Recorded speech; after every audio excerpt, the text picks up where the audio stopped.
Everyone. जो last video था उसके अंदर मैंने आपके साथ डिस्कस किया था। बेसिकली ये जो हमारी चल रही है ये सीरीज़ है ऑल पॉसिबल डायग्राम जो आ सकते हैं, एंड मैं सिर्फ आपको डायग्राम ही नहीं एक्सप्लेन कर रही हूँ, आपको पता है। हम लोग concept basically with the help of diagram समझ रहे हैं, सीख रहे हैं। Histological structure of artery vein capillary हमने कर लिया, internal structure of human heart हमने कर लिया, pumping action of human heart मैंने आपको कराया, मैंने आपको बताया कि आपको कैसे लिखना है। नाउ ईसीजी करेंगे। ईसीजी क्या होता है? इलेक्ट्रोकार्डियोग्राम होता है। ईसीजी का फुल फॉर्म है electrocardiogram. Electrocardiogram and electrocardiograph, there is a big difference between it. ECG मतलब क्या होता है? इलेक्ट्रोकार्डियोग्राफ होगा, इलेक्ट्रोकार्डियोग्राफ। एंड इसी को मतलब अगर आपको आया कि ईसीजी का फुल फॉर्म बताओ, तो ईसीजी का फुल फॉर्म होगा इलेक्ट्रोकार्डियोग्राफ होगा, electrocardiograph. There is a two term, electrocardiograph and electrocardiogram. आपको पता है, आप जो टीवी में हम लोग देखते हैं ना, टीवी के अंदर मतलब ऐसे सीरियल देखते हैं, सीरियल के अंदर होता है ना कि ऐसे ऐसे कुछ चलती है, वेव चलती है, और जैसे ही हम कहते हैं भगवान इस वेव को ऐसे ही टेढ़ी टेढ़ी चलने देना, हीरोइन कहती है, वरना अगर ये सीधी चली गई तो मेरा हीरो मर जाएगा, और अगर वो सीधी चली गई तो फिर हीरो मर जाता है। फिर हीरोइन रोती है, हे भगवान तूने ऐसे क्यों किया, वैसे क्यों किया, और फिर क्या होता है? फिर से वेव टेढ़ी मेढ़ी चलने लगती है, और हीरो क्या होता है? वो फिर से जाग जाता है। तो ये सिर्फ टीवी में होता है, रियल लाइफ में इट्स इम्पॉसिबल के बराबर ही है ये। तो बेसिकली क्या होता है, ये जो ईसीजी है, ईसीजी का फुल फॉर्म होता है इलेक्ट्रोकार्डियोग्राफ। इलेक्ट्रोकार्डियोग्राफ में तो मैं भी कंफ्यूज होती थी, आप लोग भी होते होंगे शायद, मगर लेकिन होना मत अभी, इस वीडियो के बाद तो बिल्कुल भी नहीं होना है। इलेक्ट्रोकार्डियोग्राफ, ग्राफ का क्या मीनिंग होता है? बेसिकली हमें लगता है कि ये जो आ रहा है ये ग्राफिकल रिप्रेजेंटेशन में भी इसी को कहते होंगे graph, but let me tell you कि इलेक्ट्रोकार्डियोग्राफ मशीन को कहते हैं। वो जो ऐसा मशीन होता है ना जिसके अंदर ये ग्राफ चलेगा, तो हम जो टीवी देखते हैं, टीवी के अंदर तो ऐसी वो मशीन होती है। यहाँ पर पेशेंट लेटा हुआ है, अब इसकी सांसें देखो, इसकी सांसें रुकने ही वाली है, ठीक है, आंखें बंद है बेचारे की। तो ये जो पेशेंट लेटा हुआ है, यहाँ पर मशीन होती है, और ऐसे ऐसे ये चल रही होती है, ये वेव ऐसे ऐसे कुछ चल रही होती है। तो बेसिकली ये जो मशीन होती है ना, ये कंप्यूटर टाइप, तो इस मशीन को कहते हैं इलेक्ट्रोकार्डियोग्राफ, मशीन को कहेंगे इलेक्ट्रोकार्डियोग्राफ। और ये जो ग्राफ ऑब्टेन्ड होता है ना, इस ग्राफ को कहते हैं इलेक्ट्रोकार्डियोग्राम। इलेक्ट्रोकार्डियोग्राम इस ग्राफ को कहते हैं, इस ग्राफिकल रिप्रेजेंटेशन को कहेंगे इलेक्ट्रोकार्डियोग्राम, और ये जो मशीन है, इस मशीन को कहते हैं इलेक्ट्रोकार्डियोग्राफ। तो आपको पता चल गया। तो ये जो ईसीजी है ये किस लिए होती है? ECG is a graphical representation of the electrical activity of the heart during cardiac cycle. तो मतलब हमारे हार्ट की, हाँ, कार्डियक साइकिल क्या होता है बेसिकली? हमारा मतलब कार्डियक साइकिल होता है एक सिस्टोल एंड एक डायस्टोल। तो इसका मतलब ये होता है कि एक हार्ट बीट को एक कार्डियक साइकिल कहते हैं। एक बार जो हमारा हार्ट बीट करता है ना, लबडब लबडब, लबडब, इसी को कहते हैं एक कार्डियक साइकिल। वो धक धक नहीं होता है बेसिकली, वो लबडब होता है, लबडब। इसी को क्या कहेंगे? कार्डियक साइकिल कहेंगे।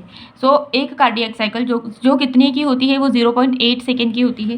0.8 सेकेंड की जो हमारी कार्डियक साइकिल होती है, जैसे कि हार्ट बीट भी कहेंगे। Cardiac cycle is nothing but a heart beat, and heart beat क्या होता है? एक सिस्टोल एंड एक डायस्टोल होता है, जो कि होता है 0.8 सेकेंड का होता है। अब ये 0.8 सेकेंड कैसे निकाले? तो आपको पता है 1 मिनट के अंदर होते हैं 60 सेकेंड। हार्ट हमारा बीट करता है 72 टाइम्स। 72 टाइम्स अगर हार्ट बीट करेगा, और ये 60 सेकेंड है, तो अगर निकालेंगे तो कितना आता है? तो आता है 0.8 सेकेंड ही आता है। तो यही होता है। इसके अंदर भी हम क्या करेंगे? इसके अंदर जो आप conductive system of human heart के अंदर आपको पता होना चाहिए कि 0.4 सेकेंड तो हार्ट आराम करता है, 0.1 सेकेंड किसके लिए देंगे?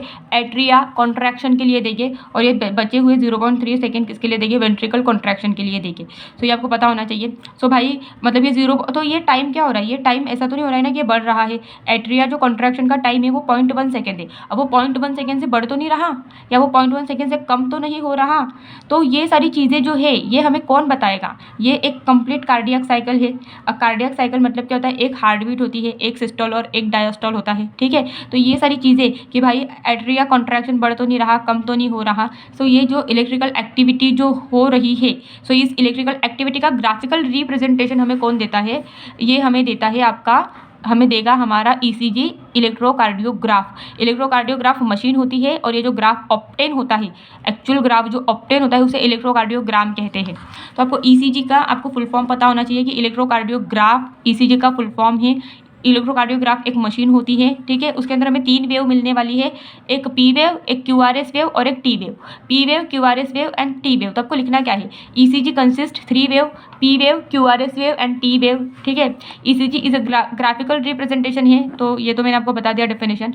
ईसीजी मतलब ये रिकॉर्ड नहीं करेगा, कॉन्ट्रैक्शन रिलैक्सेशन नहीं रिकॉर्ड करता है ये, ठीक है, कितना कॉन्ट्रैक्ट हुआ कितना रिलैक्स हुआ कॉन्ट्रैक्शन, तो ये बस वो टाइम देखने वाला है। So it record impulse generated by SA node and AV node. तो ये इम्पल्स जनरेट का जो होगा ना, ये वही चेक करेगा एसए नोड एवी नोड। और भाई जब इम्पल्स जनरेट होगा तभी तो ये वेव्स भी बनेगी, P wave, QRS wave, T wave. तो ये कैसे, ये नॉर्मल टाइम मतलब ये ठीक से बन रही है कि नहीं, इसे इतना ही बनना चाहिए। तो ये सब मतलब ये जो पी वेव है इसे इतना बनना चाहिए, तो ये ऐसे तो नहीं बन रही है, ठीक है, कुछ ज़्यादा तो नहीं हो रही है, कम तो नहीं हो रही है। तो ये वाली जो चीज़ें हैं ये चीज़ें ये ईसीजी रिकॉर्ड करेगा। देन आपको याद क्या रखना है, याद ये रखना है कि P wave, QRS wave, T wave क्या रिप्रेजेंट करती है। डायरेक्टली क्वेश्चन आएगा, डायरेक्टली। सो पी वेव क्या है, रिप्रेजेंट द इलेक्ट्रिकल डीपोलराइजेशन, ठीक है। अब ये अब देखो कुछ चीज़ें जो है ना, अब आपको मतलब मैं क्या बोलूँ, अब आप रट्टा मारो, क्या बोलूँ मैं अब। अगर आपको पता होगा तो बहुत अच्छी बात है, नहीं पता होगा अब बोलूँगी ना, वो रट्टा ही मारना है बेसिकली। तो एक आप पढ़ोगे सिस्टॉल, ठीक है। फिर सिस्टॉल को ही क्या कहते हैं, सिस्टॉल को ही कहते हैं कॉन्ट्रैक्शन।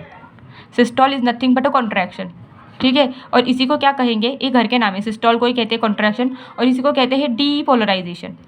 डीपोलराइजेशन, देखो तो ये तीन चीज़ें, 3 नाम लेकिन काम एक ही। तो होता है ना, अरे वो पड़ोस वाली पिंकू, उसी को चिंकू भी कहते हैं और उसी को टिंकू भी कहते हैं, तो बेसिकली वो एक ही लड़की है। सो वो जो पड़ोस वाली लड़की होती है ना, पिंकू, टिंकू, चिंकू, तो ये वही है बस, लेकिन लड़की एक ही है, नाम 3 है। तो ये सिस्टॉल, कॉन्ट्रैक्शन एंड डीपोलराइजेशन एक ही चीज़ है। अगर मैं कह रही हूँ सिस्टॉल हो रहा है मतलब कॉन्ट्रैक्शन हो रहा है मतलब डीपोलराइजेशन हो रहा है।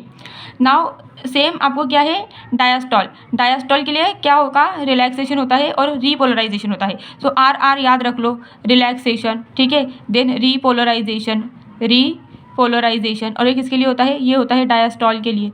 ये किसके लिए होगा, ये होता है डायास्टॉल के लिए। तो ये प्लीज़ याद कर लो, ये टर्मिनोलॉजी अभी के अभी रट्टा मारो इसे, क्योंकि आपको ये P wave, QRS wave and T wave.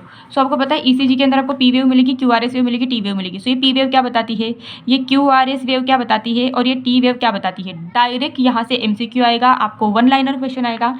सो सबसे पहले तो क्या करना है, ये आप डाल दो एट्रिया के लिए, ये कुछ एट्रिया वाला है। ये डाल दो वेंट्रिकल, ये कुछ वेंट्रिकल का बताएगी, और ये भी डाल दो कुछ वेंट्रिकल, ये भी कुछ वेंट्रिकल का ही बताएगी। अब क्या बताएगी, सो ये जो है ये बताएगी एट्रिया का कॉन्ट्रैक्शन बताएगी, ठीक है। फिर ये भी क्या बताएगी, क्यूआरएस, ये वेंट्रिकल का कॉन्ट्रैक्शन बताएगी। और ये क्या बताएगी, ये बताएगी आपका वेंट्रिकल का रिलैक्सेशन, ये बताएगी वेंट्रिकल का रिलैक्सेशन। अब कॉन्ट्रैक्शन को ही क्या कहते हैं, सिस्टॉल कहते हैं। कॉन्ट्रैक्शन को क्या कहते हैं, डीपोलराइजेशन भी कहते हैं। सो पी वेव एट्रिया का कॉन्ट्रैक्शन बता रही है मतलब सिस्टॉल बता रही है, मतलब डीपोलराइजेशन बता रही है। सो आपके टेक्स्ट बुक के अंदर डीपोलराइजेशन दिया है, तो प्लीज़ लर्न कर लो इसे। सो पी वेव क्या बताएगी, एट्रिया का डीपोलराइजेशन। क्यूआरएस वेव क्या बताएगी, वेंट्रिकल का डीपोलराइजेशन। और टी वेव क्या बताएगी, वेंट्रिकल का रीपोलराइजेशन। सो होपफुली आप प्लीज़ इसे लर्न कर लो, क्योंकि एमसीक्यू के अंदर डायरेक्ट क्वेश्चन आएगा। या फिर ईसीजी अगर आपको आया कि राइट नोट ऑन ईसीजी, तो आपको ये पॉइंट लिखने हैं, आपको ये भी बनाना है। ये स्टैंडर्ड ईसीजी का ये जो ग्राफ है बेसिकली आपको ये भी आपको बनाना है। सो ईसीजी के अंदर यही से क्वेश्चन आएगा। और सबसे ज़्यादा इंपॉर्टेंट तो ये P wave, QRS wave and T wave है। सो इसे देख लो, बहुत इजी है। ऐसे करने का थोड़ा सा ऐसा पी वेव, फिर ये ऐसे क्यूआरएस, और फिर यहाँ पर ये टी आएगी, ठीक है। सो पी वेव क्या बताती है, एट्रिया, वेंट्रिकल। सो ये एट्रिया का क्या बताएगी, डीपोलराइजेशन। ये क्या बताएगी, वेंट्रिकल का डीपोलराइजेशन। और ये क्या बताएगी, वेंट्रिकल का रीपोलराइजेशन, ठीक है। सो ये आपको लर्न करना है। सो इस वीडियो को मैं यहीं पर स्टॉप करती हूँ। आपका बहुत मतलब मेजर क्वेश्चन आपके प्रिपेयर हो गए हैं। सो जो भी मतलब ये वीडियो देख रहा है, प्लीज़ जो भी मैं बोल रही हूँ उसे नोट डाउन करो। अगर आप नोट डाउन नहीं करोगे तो फिर कोई फ़ायदा नहीं होने वाला है। एंड अगर मैं कह रही हूँ ना कि ऐसा क्वेश्चन आ सकता है, देखो ऐसे एमसीक्यू आ सकता है, तो वो भी लिख लो और उसे प्रैक्टिस करो। And wish you all the best for your exam. अच्छे से पेपर लिखना और डरो मत। And stay tune with Bio Concept NEET YouTube channel. इस वीडियो को स्प्रेड करो अपने दोस्तों के साथ, और जितना हो सके उतना इसे फैलाओ। And do subscribe.